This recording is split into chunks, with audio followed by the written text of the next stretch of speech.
Doon na tinawag ng Diyos, Kristiyano ka eh, di ba? Sabi na Apostol Pablo, kaysa magkasala ka, magningas ang kita mo, hindi mo mapigilan, di ba?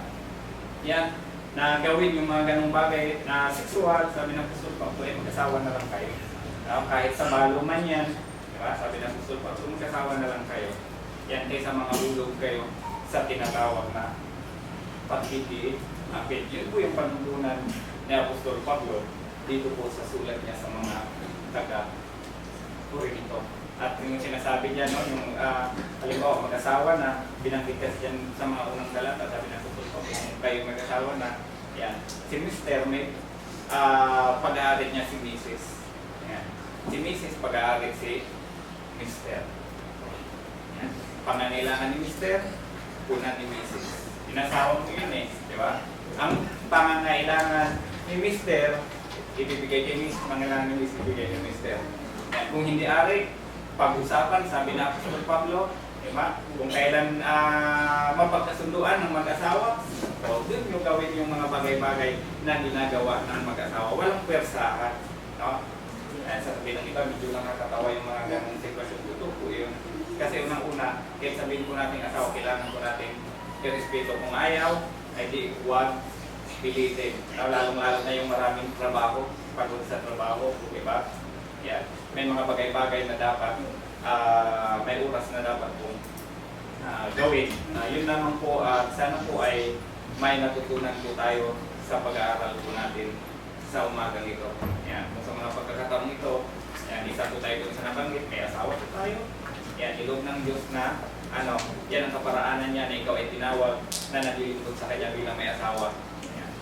Kapag ikaw ay single, yan, nilog ng Diyos na ikaw ay single na ikaw ay naglilingkod sa Kanya. Kung ikaw ay balo, yan, nilog ng Diyos na ikaw ay naglilingkod sa Kanya bilang isang balo. Ganon. Pero may punto po na nag-asawa po tayo. May mga ganong instances, may mga kapatid sa pananampalataya na, paano bro, kung yung asawa po ay napaka-responsable, tayo po ang pumili ng asawa po natin. Diba? Tayo pong pumili kung napaka-responsable. Sa susunod pong mga talata dyan, dito sa tinalakay ko po, dyan na po yung tinatawag po natin, si babae, mananampalataya, si lalaki, hindi. Si lalaki, mananampalataya, si babae, hindi. Yan. Total, sinasabi dyan sa mga susunod na mga talata, pinili mo yan, yan ang inasawa mo, yan, responsibilidad mo yan. Yan, huwag kang magpapatalo. Kung iba ikaw mananampalataya, asawa mo hindi. O di ba magpapatalo ka ba? Ikaw ba yung mahikayat niya para hindi din mananampalataya? Hindi dapat, no? Dapat ikaw ang makahikayat sa kanya para siya po ay manampalataya. Ay kung ayaw niya talagang manampalataya, ay wala ka nang magawa, hindi mo siya pwedeng paltan. Na? Hindi po pwede sa mga Kristiyano ang nagpapalit ng asawa. Yan, antayin nyo na lang na mawala, pero wag yung lalasunin. Yan, pero pag nawala man, ay alis na kayo tali, hindi na kayo nakatali o hindi na kayo mag-asawa. Sabi nga doon sa nagtanong sa ating Panginoon sa Kristo, ito daw ang napangasawa. Yan, kung alin daw yun yung kanyang magiging asawa sa langit. Ibig sabihin naman po nun, namatay naman yung asawa niyang number 1, diba? Namatay, nag-asawa ulit siya hanggang sa nakapito siya. Yan, pero hindi naman po pinagsabay yung pito. Yan, may mga ganun pong instances. Yan, kapag nakapag-migil po tayo ng asawa at nakapangasawa, halimbawa babae tayo, lalo na yung mga kabataan sa ngayon, nakapangasawa pa, maglalasing. Diba? Yun pa yung nagiging hadlang mo, ay sister, bakit hindi ka nakadalo ng pagkakatikon ka? Ay, paano kasi si mister? Wala nang ginawa kundi mag-inom ng inom kagabi. Ako iniyamot man din hanggang sa magumagay na sira ang mukod. Hindi na ako nakapagsama. O take note, tayo po ang pumili kung sino yung asawahin po natin. Ganon din sa babae. O, diba? Ay, kapatid, tinanong naman si lalaki, bakit ka hindi nakadalo ng pagkakatikon? Ay, ano naman kasi itong ligalig ng asawa ko, umaga pa lang sigaw na ng sigaw. Ako man din niyamot ay nasuntok ko ang husay, hindi na ako nakapagsamba. Ay, sino pa bagang matutuwa? Nasuntok na ako ng... O, diba? Sinong pumili? O, di ikaw din bilang isang lalaki. No? Yan, kaya sinasabi na Apostol Pablo, sinasabi ng ating Panginoon sa Kristo, kanya-kanya po tayong buhat ng cross. Yan, kung nag-asawa tayo ng manigalig, ay buhatin mo yun na yung cross mo sa buhay. Yan, mawala lang yun kapag wala na yung, hindi ka natalik sa asawa mo. And lahat naman nakakaranas ng suliranin at problema sa buhay. And minsan nga, sasabihin na lang natin, mas nailibang, Panginoon, mas nailibang po ninyo na lang po ang buhay ko. Sasagutin ka ng Panginoon, pag anak, marami ka pang babayarang buhang.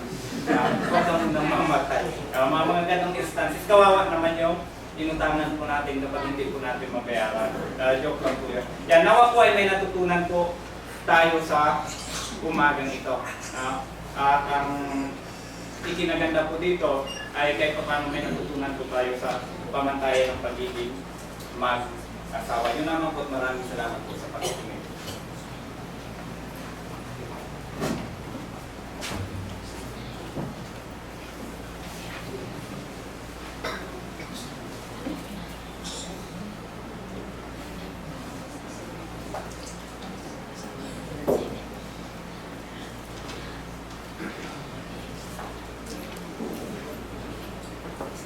Mag-asawa, video.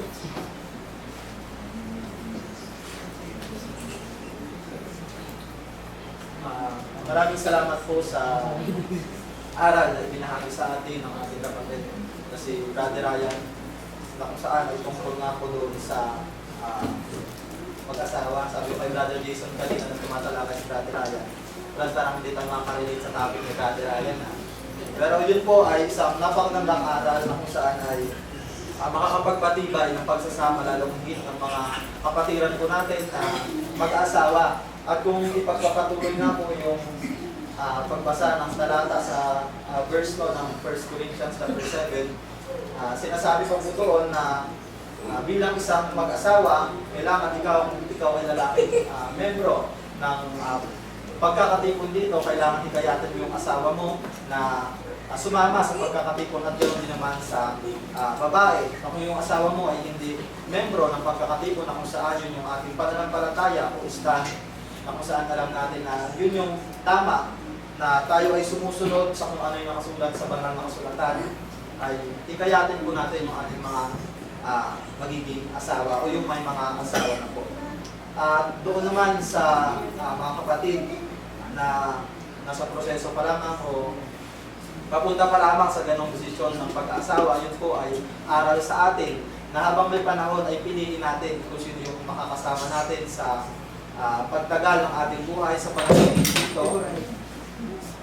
Sa pananatili natin dito, upang nasa ganun po ay maging useful tayo, maging instrumento tayo ng pananambahan o ng iba na bilang mag-asawa, tayo po ay pinasangkapan ng Diyos na mas maganda po kasama yung pamilya.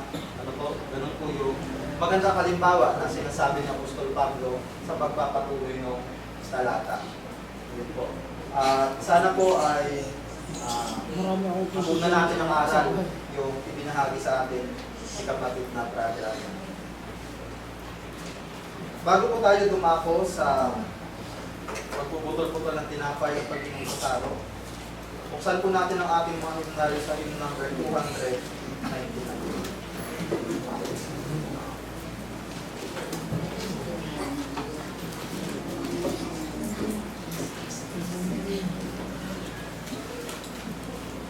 Hymn number 299.